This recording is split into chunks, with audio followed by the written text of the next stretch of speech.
Madaling araw ngang ika-3 ng Abril 2026, ang katahimikan ng kapatagan ng Middle East ay nagiba dahil sa isang senaryo ng digmaan sa sukat na pang-industriya. Sa mga matitibay na silo na matatakpuan sa lalim na daan-daang metro sa ilalim ng lupa sa kahabaan ng kabundukan ng Zagros, nagsimula ang proseso ngang sabay-sabay na pagpaputok ngang strategic missile forces ng hukbong Iran. Ganap na 3, petnais na umaga, ang mga dambuhalang bakal na dala, ang mga long-range ballistic missile na Khorramshahr 4 at ang mga stealth cruise missile na Pave ay lumisan sa kanilang mga launcher. Ang apoy mula sa mga jet engine ay sumuno sa hangin na lumilikha nga dambuhalang haligi nga liwana na humahati sa makapal na kadiliman ng disyerto at ginawang kulay pula ang dilim dahil sa init at propellant. Ito ay hindi lamang isang simpleng pagsalakay kundi isang operasyong koordinadong ng firepower na maingat na kinalkula upang paralisahin ang buong sistema ng lohistika ng militar ng Estados Unidos sa rehiyon ng Gulf. Sa mga Missile Defense Command Center niga militare niga Estados Unidos na matatagipuan sa Qatar at Bahrain, ang tensyong sa atmosfera ay umabot sa puntong gitsila na gielo. Ang radar screen para sa space surveillance ang hukbong Amerikano ay patuloy na kumikislap ng pula nang madetect ang daan-daang target na umaalisam nga launcher mula sa teritoryo ng Iran sa madaling araw na iyon.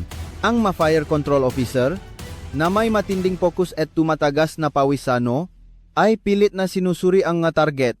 Sa gitna nga andaang guhit ng liwanak na iyon, alin ang nga totoong warhead at alin ang nga sopistikadong dichoy, na idinisenyo upang linlangin ang nga computer system, agad na itinaz enihe militar, enihe, Estados Unidos, engi combat alert, sa pinakamataas na antas, sa buong gilarangan enihe, jigiman, ang mga destroyer na Ali Burke class, na nagpapatrolya sa mga internasyonal na katubigan, ay inutusang maging handa sa labanan.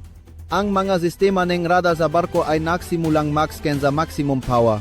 Ang mga vertical launch tubes ay nagbukas, handang magpakawala ng mga interceptor missiles na SM-2 at SM-3 upang bumuwang ang isang kalasag na bakal sa itaas ng atmosfera. Ang tapatan sa pagitan ng teknolohiya ng pag-atake at depensa ay naganap ng mabilis sa himpapawid noong madugong ika-3 ng Abril. Ang mga Khorramshahr, 4 missile ng Iran ay humarurot sa hypersonic na bilis, nagsasagawa ng mga lalong mabilis na maniobra upang pasukin ang air defense grid. Samantala, ang mga Patriot complex ng hukbong Amerikano sa mga forward base ay nagsimula na ring umunggal. Ang sipol ng mga interceptor missiles ay humati sa hangin patungo sa mga dumarating na target.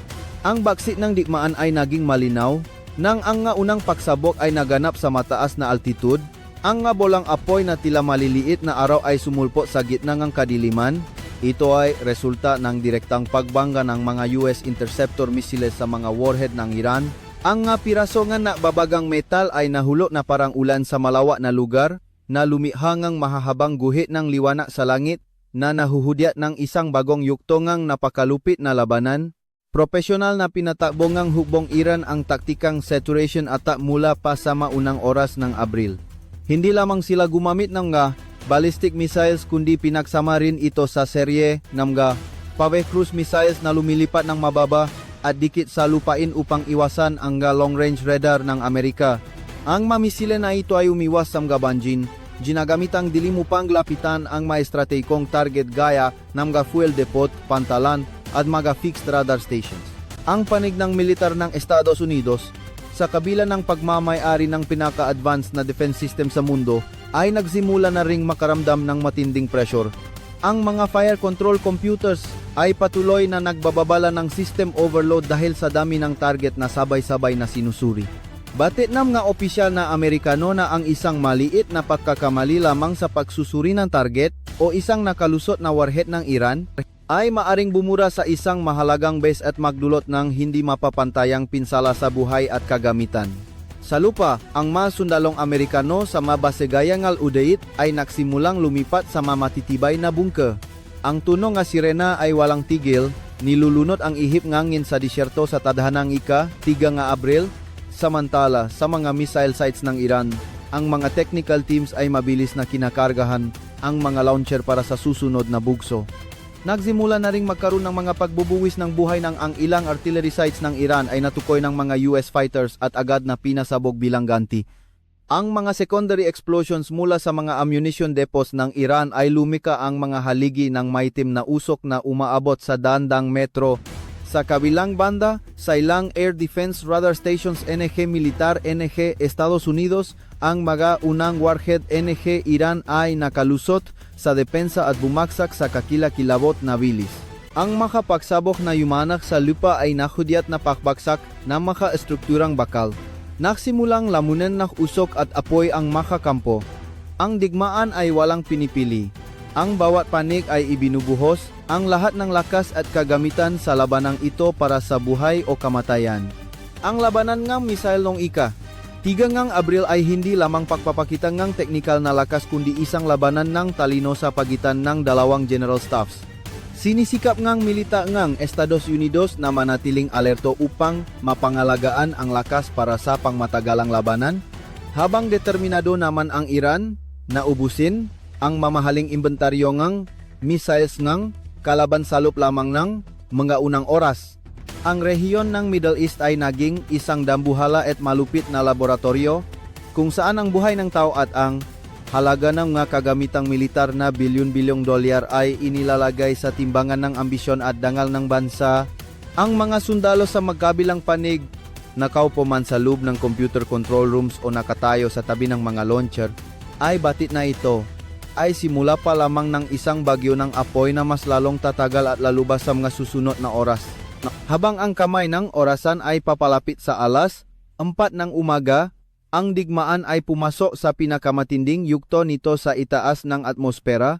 Sa tahimik na karagatan ng Persian Gulf, ang nga destroyer na Arleigh Burke class ng militar ng Estados Unidos ay nagsimula ng kanilang sayaw ng kamatayan.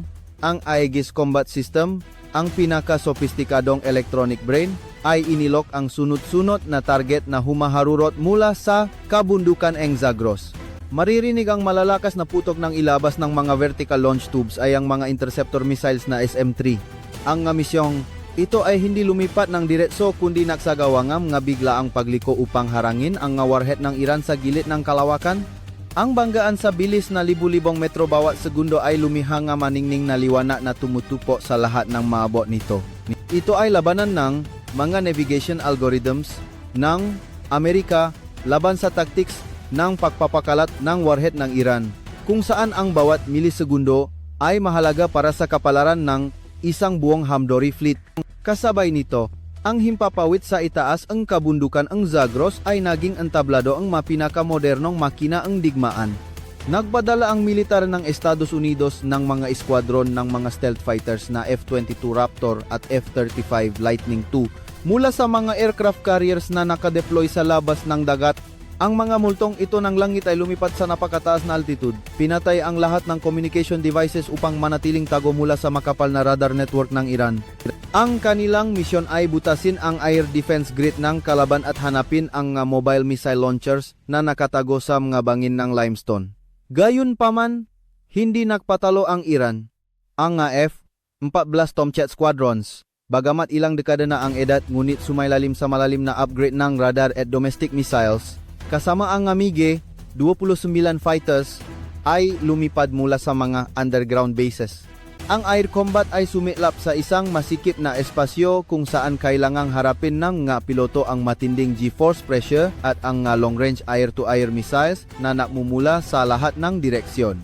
Ang bagsig ay naging malinaw nang ang isang 35 NG Militar NG Estados Unidos ay nalok NG S-300 Air Defense System NG Iran.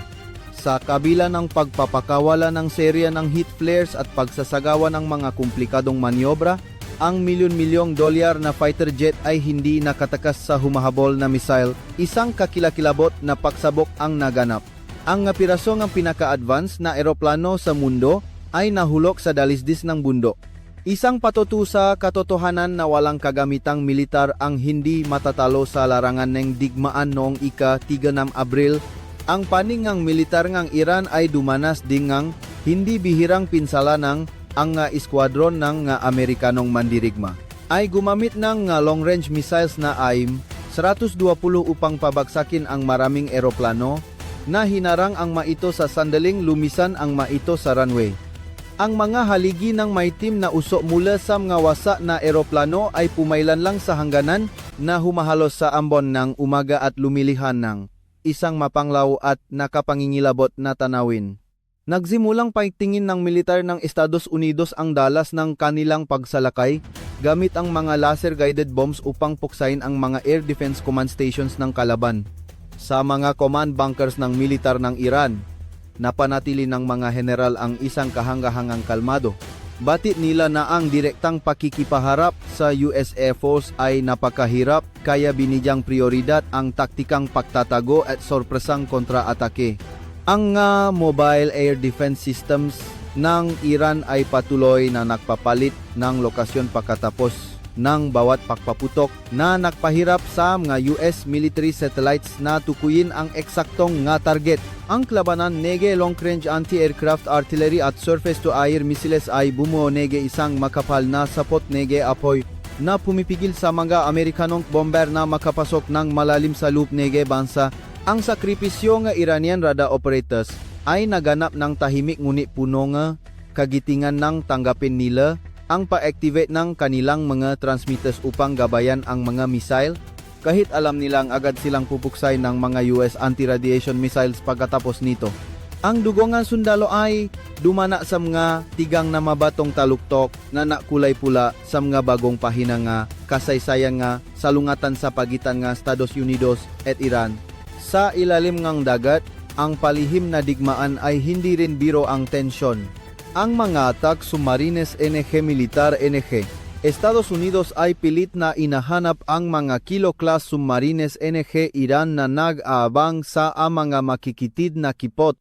Ang katahimikan sa ilalim ngang karagatan ay binasag ngang patuloy na tunong ngang sonar. Isang nakapangingilabot na habulan sa pagitan ng nga mamamatay tao ngang karagatan ang nagaganap kung saan ang isang maliit na pagkakamali sa pagkontrol ng makina ay maaring humantong sa isang hindi maiwasang sakuna mula sa matorpedo. Determinado ang militar ngang Estados Unidos na panatilihing bukas ang mahalagang ruta sa Strait of Hormuz habang ang militar ngang Iran ay nagsisikap na maglatag ngang ngafal mines at gumamit ng nga fast attack missile boats upang manggulo. Ang makadambuhalang halikin na tubak na tumataas pagkatapos na makapagsabok sa ilalim ng dagat ay nahuhudyat nakbaksik na dakman sa dagat. Ang dalawang panig ay ibinubuhos ang lahat ng kanilang resources sa isang war of attrition na ang resulta ay nananatiling isang malaking misteryo sa hinaharap. Nang ang unang sinangang bukang liwewe nung tigang Abril ay nagsimulang sumilip, ang battlefield ay hindi nakpakita ngang senyales ng paglamig. Ang ikalawa at ikatlong bukso ngang pagsalakay ng US Air Force ay nagsimulang tumawid sa hangganan na hinarap ng hindi pa nakikitang matinding paglaban mula sa air defense grid ng Iran. Ang maayos na koordinasyon ng mga sangay mula sa hukbong dagat hanggang sa hukbong himpapawid sa labanang ito ay nagpapakita ng isang masusing paghahanda para sa isang pandaigdigang digmaan.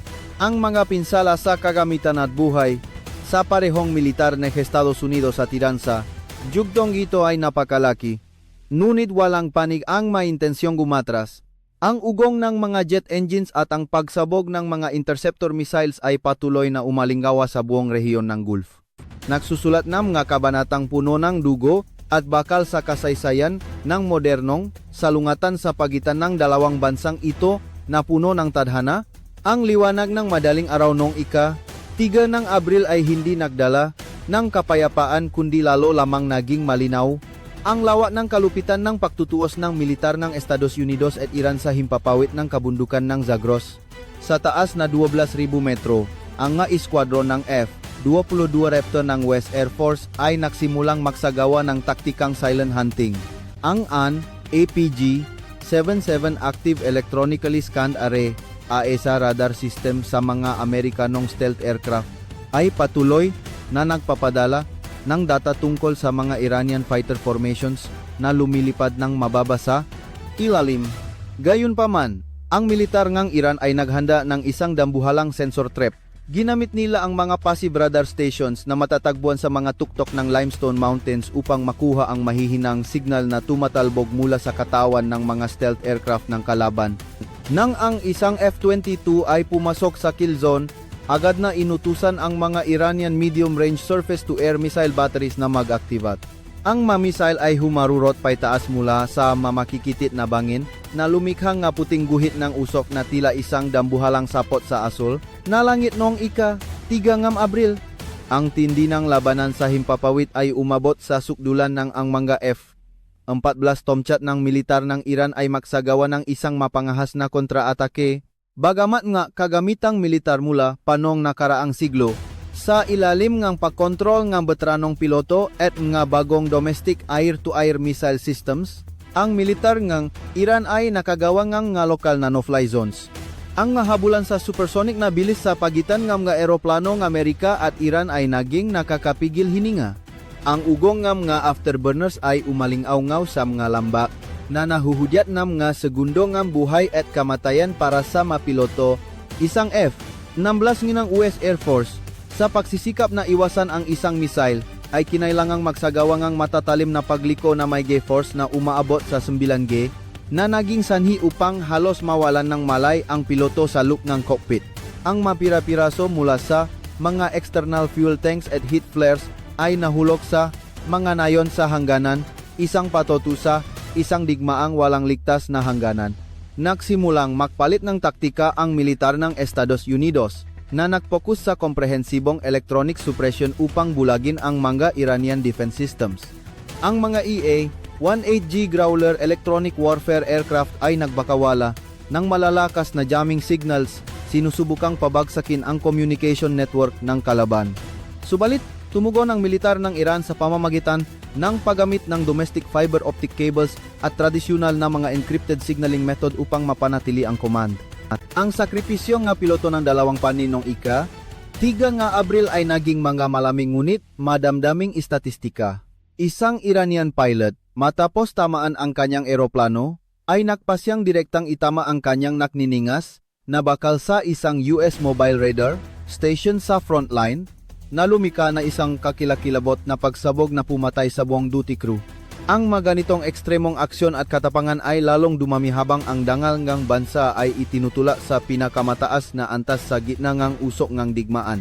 Sa ilalim ng mga ulap, ang mga aten Thunderbolt II attack aircraft ng militar ng Estados Unidos ay nagsimulang sumulpot upang magbigay ng ground fire support. Ang tunangaw, 8 Avenger 30mm cannon ay naglalabas ng mahahabang guhit ng apoy na umawalis sa mga Iranian infantry defense positions sa kahabaan ng mga dalisdis. Hindi naging mabuhay ang militar ng Iran. Gumamit sila ng mga self-propelled anti-aircraft guns at shoulder-fired missiles upang kubkubin ang mga mababang lumilipad na eroplano ng Amerika. Ang maayos na operasyon ng mga Iranian low-altitude air defense units ay nagpabayad sa US Air Force ng mahal sa pamamagitan ng maraming eroplanong malubhang na pinsala.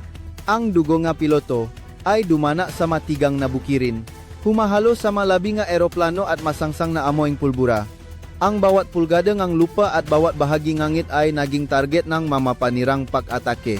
Walang panik ang tumanggap na umatras sa labanang ito para sa kapangyarihan at geopolitika. Sa Emega Airbases NG Militar NG Estados Unidos, sa Labas NG Teritoryo, ang Bilis NG Operasyon ay naganap sa isang nakapanggingilabot na antas. Wadan na makaniko ay nagtrabaho buong gabi noong ika-3 na Abril upang kargahan ng bala at ayusin ang mga fighters na kababalik pa lamang mula sa war zone. Ang pakla mula sa mga piraso ng bala sa katawan ng eroplano ay nagsasabi ng kwento ng baksik ng air defense grid ng Iran.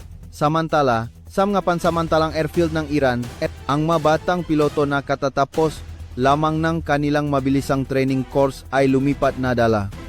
Ang matinding paniniwala sa pagtatanggol sa integridad ng teritoryo. Ang agwat sa teknolohiya sa pagitan ng Estados Unidos at Iran ay napunuan ng determinasyon sa pakikipaglaban at malalim na kalaman sa mapanganib na lupain. Ang labanan sa himpapawid noong ika-3 nga Abril ay hindi lamang tapatan ng nga eroplano kundi tapatan ng dalawang makaibang sistemang militar.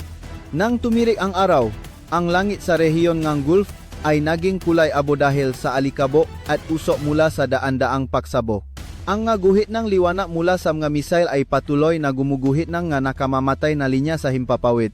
Ang gimilitary ni Estados Unidos ay gumastos na iniega libu-libong gimissiles, iniibatay bangguri engunich, hindi pa hinga na pinamakontro ang gihimpapawid dahil sa matinding paglaban enigay hukbongiran. Ang mapinsala sa buhay at ari-arian ay patuloy na tumatas na ginawang isa sa mga pinakamadilim na pahina ng modernong kasaysayan ng militar ang ika-3 ang Abril. Ang buong mundo ay pigil hiningang nagmamasid sa bawat pangyayari kung saan ang bawat bumabagsak na eroplano o bawat nagbubuwis kang buhay na piloto ay maaring maging mitsa tungo sa isang digmaang hindi na makokontrol. Ang dakmang hampapawat na ito ang nakselbang metsa para sa paklitaw na makamas mabibakat na sangkay sa lupa, kung saan ang trek ngang tangke at artilerya ay malapit ng magsulat ng susunod na kabanata ng dugo at apoy. Nang ang araw ay maglabas ng nakapapasong sinak sa hangganan noong tanghalingang ika-3 ngang Abril, ang larangan ng digmaan ay lumipat sa isang bagong yugto ngang pakawasa. Sa pagingay ng mga mabibigat na sanggay, nagsimulang ay deploy ng militar ng Estados Unidos ang mga M142 HIMARS High Mobility Artillery Rocket Systems mula sa mga estratehikong tago. Ang mga launcher ay sabay-sabay na nagpaputok ng GMLRS Precision Guided Rockets patungo sa mga kumpol ng tropa at forward ammunition depots ng militar ng Iran. Ang sipol nga balang kanyon ay humati sa hanging puno nga kapal na alikabo na lumihang nga dambuhalang bolang apoy sa horizon. Bilang ganti, pinatakbo ang militar ng Iran ang kanilang nga Fajr, 5 rocket systems sa napakaraming bilang. Ang mabala na artilerya ng Iran ay hindi pino sa usapin ng ganap na presisyon ngunit nakagawa naman ng malawak na area ng pagkawasa na ginawang naniningas na pugon ang mga assembly areas ng mga Amerikanong armored vehicles. Ang maitim na usok mula sa mga nasusuno na transport trucks ay pumailan lang at tumakip sa sikat ng araw na ginawang mas mapanglaw at nakamamatay kaysa kailanman ang ika-3 niya Abril. Sa ilalim ng proteksyon ng firepower nga artilerya, ang nga armored brigades ng militar ng Estados Unidos na ang pangunahing lakas ay ang nga M1A2 Abrams tank ay nagsimulang sumulong. Ang Ma-70 toneladang dambuhalang bakal ay umungal. Ang mga bakal na trek ay dumuduro sa mga bato eng disyerto habang papalapit sa mga Iranian Defense Force. Ang ma-infrared aiming systems at fire control radar sa mga tangkeng Amerikano ay patuloy na nag-is-scan ng mga target sa gitna ng makapal na usok. Gayunpaman, ang militar ng Iran ay nagtatag ng isang masalimuot na multi-layered defense system. Sa kahabaan ng mga dalistis at underground bunkers, ang mga Iranian soldiers ay gumamit ng mga Tufan at Delavi guided anti-tank missile systems upang mang-ambush. Ang baksik ay naging malinaw nang ang nangungunang Abrams ay tinamaan sa mas mahinang bahagi ng tagiliran. Isang asul na haligingang apoy ang sumabok mula sa ammunition compartment. Ang tinding init ay nagpatunaw sa bakal na kumitil sa buhay ng buong tank crew sa isang saglit lamang. Ang sakripisyo nga armored soldiers ng dalawang panik nung ika-3 nga Abril ay patuto sa kalupitan ng nga direktang tapatan gamit ang mabibigat na sandata.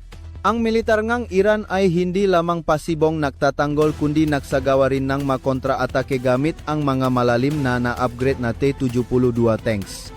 Ginamit ng mga tangkeng ito ang kanilang kaalaman sa lupain upang magtago sa likod ng mga sendunes at mabatong siwang upang magpakawala ng mga sorpresang putok sa formasyon ng militar ng Estados Unidos. Ang labanan ng nga tangke ay naganap sa napakalapit na distansya kung saan malinaw na makikita ng mga gunner ang anino ng kalaban sa pamamagitan ng kanilang sights. Ang tunok nga armor-piercing shells na bumabangga sa bakal na pader ay lumihang nga tuyong tunok na nagahasik ngang takot sa kasamang infantry. Kinailangan ng militar ng Estados Unidos na magpadala ng mga mechanized infantry units gamit ang mga M2 Bradley armored vehicles upang linisin ang mga Iranian anti-tank ambush sites. Ang dugo nga infantryman ay dumanak sa mainit na buhangin, humahalo sa langis ng makina at mga pira-pirasong metal. Ang digmaan nung ika-3 Abril ay hindi na lamang numero sa isang command map kundi mapakikipagbuno para sa bawat metrong lupa sa pagitan ng pinakamahuhusay na sangay nga militar. Sa gitna ngang malabo at nagniningas na usok, ang mga M109 self-propelled howitzers ng militar ng Estados Unidos ay patuloy na nagpapalit ng posisyon upang iwasan ang counter-battery fire ng militar ng Iran. Ang kooperasyon Nenge Mega Counter Battery Radar Targeting Systems ay ginawang isang laro nega kamatayan sa mataas na bilis ang tapatan nega artilerya. Ang kaunting pagkaantala lamang pagkatapos ng pagpaputo ay maaring mga hulugan ng pagkawasa ng artillery site ng bawat panik dahil sa tumpak na gantingang kalaban. Ang militar ng Iran ay nagpakita ng isang kahangahangang katatagan ng ang nga artillery crews ay nanatili sa kanilang nga posisyon sa ilalim ng ulan ng mga Amerikanong cluster munitions. Ang mga Iranian RAD-2 howitzers ay nagpaputok ng mga high explosive shells na nadulot ng mabibigat na pinsala sa mga US field communication centers. Ang baksit ng larangan ng digmaan sa lupa noong ika-3 ng Abril ay natula sa dalawang hukbo sa isang estado ng sukdulang attrition kung saan ang matibay na determinasyon ng sundalo ang tanging factor na nagpapanatili sa formasyon upang hindi gumuho sa harap ng mapanirang firepower. Sa panig ng militar ng Estados Unidos, ang nga combat engineer units ay kinailangang magtrabaho sa ilalim ng bala upang maglatag ng matulay at sirain ang nga makapal na minefields na itinanim ng Iran. Ang nga pagsabok mula sa mga anti-tank mines ay nakpalsik sa mga armored bulldozers na lumikhang ang malalalim na hukay sa dinaraanan ng formasyon. Ang bawat hakbang ng militar nga Estados Unidos ay kailangang bayaran ng dugo at mamahaling kagamitang militar. Samantala, gumamit ang militar ng Iran ng mga deep penetration special forces units, sinasamantala ang dilim ng mga lokal na sandstorms upang salakayin ang mga US logistics convoys.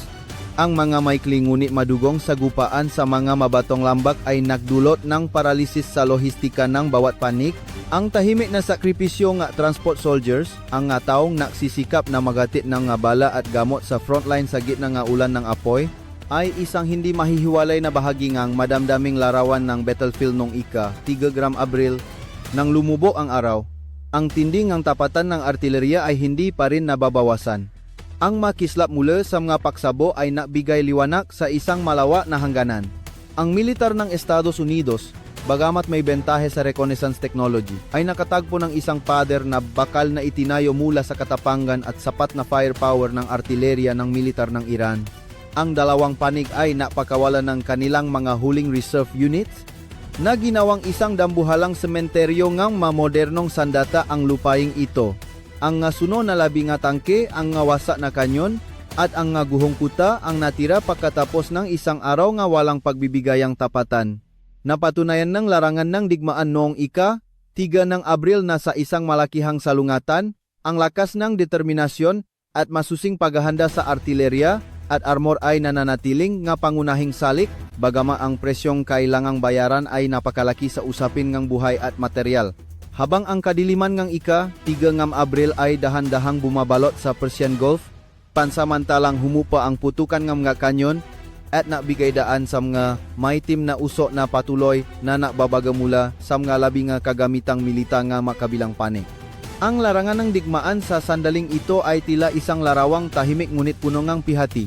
Ang militar ng Estados Unidos, matapos ang isang araw na pagpapatakbo sa maximum capacity ng kanilang mga Aegis at Patriot defense complexes, ay nagtagumpay na protektahan ang mga pangunahing target gaya ng Al Udeid Air Base at mga mahahalagang logistics ports. Gayunpaman, ang kabayarang kailangang harapin ay ang nakababahalang pagkaubos ng kanilang stock ng Smart Interceptor missiles. Ang nga SM-3 at SM-2 missiles na nakakahalaga ng 10 milyong dolyar bawat isa ay pinakawalan ng bulto upang harangin lamang ang mamurang Decoy na lumikha ng isang mahirap na problemang pang-ekonomiya at lohistika para sa US General Staff. Ang pagkawala ng mga stealth fighters at ang mga pinakabagong bersyon nga Abrams tanks ay isa ring matinding hampas sa imahengang di matatalong teknolohiyang militar ngang kanluran. Sa panik ngang militar ngang Iran, ang sakripisyo ng libu-libong sundalo at radar operators noong ika-3 ng Abril ay nagpatunay sa matinding determinasyon ng bansang ito na lumaban. Bagamat maraming open missile sites ang winasak ng US Air Force, ang mga matitibay na underground bunker systems at mobile missile units ng Iran ay nagawang mapanggalagaan ang malaking bahagi ng kanilang firepower. Nagtagumpay ang militar ng Iran na butasin ang pinakamodernong air defense grid sa mundo na nagdulot ng seryosong pinsala sa ilang US surveillance radar stations at fuel depot sa rehiyon ng Gulf.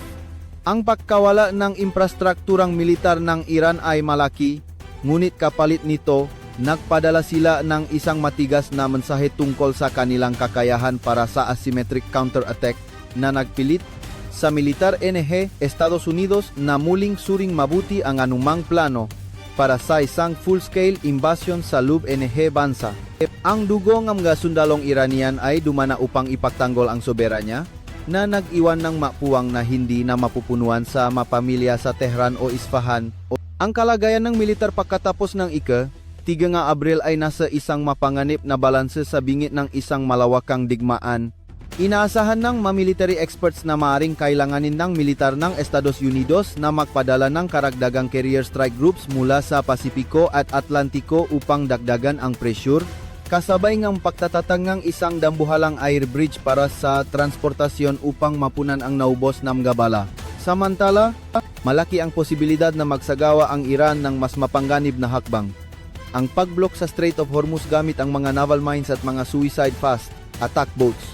Kung mangyayari ang senaryong ito, ang pandaigdigang daloy ng enerhiya ay mababarahan na magtutulak sa ekonomiyang mundo sa isang malaking krisis. Ang presensya ng US fleet sa rehiyon ay nagsisilbing kalasag ngunit sila rin ay nagsisilbing target ng libu-libong cruise missiles na itinatago pa rin ng Iran sa loob ng mga mabatong kuweba. Ang kiyanig nege tapatan nong ika-3 Abril ay hindi lamang huminto sa battlefield kundi kumalat din sa internasyonal na geopolitika. Ang makalapit na bansa sa rehiyon ay nahaharap sa mga pagpipiliang buhay at kamatayan.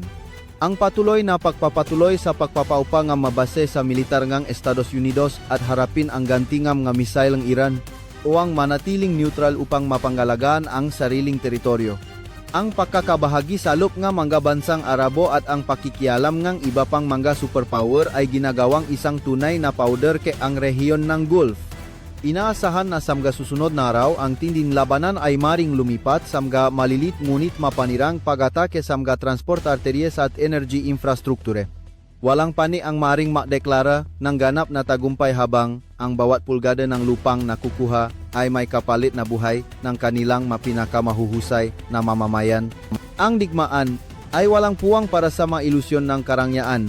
Ang nga sundalong Amerikano matapos ang mahabang araw na pakikiharap sa kamatayan sa loob ng mga cockpit o armored vehicles ay tumitingin na ngayon sa horizon ng may sukdulang pagod. Ang mga sundalong Iranian sa tabi ng kanilang mga missile launchers ay nananalangin din para sa isang mailap na kapayapaan.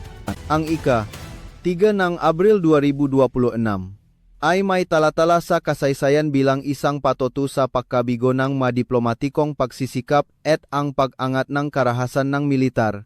Ang nga pakla sa buhangin nga disyerto ang nga piraso ng metal na nakakala sa ilalim ng daga ay mananatili sa loob ng maraming dekada bilang malungkot na alaala ng isang walang pagbibigayang tapatan.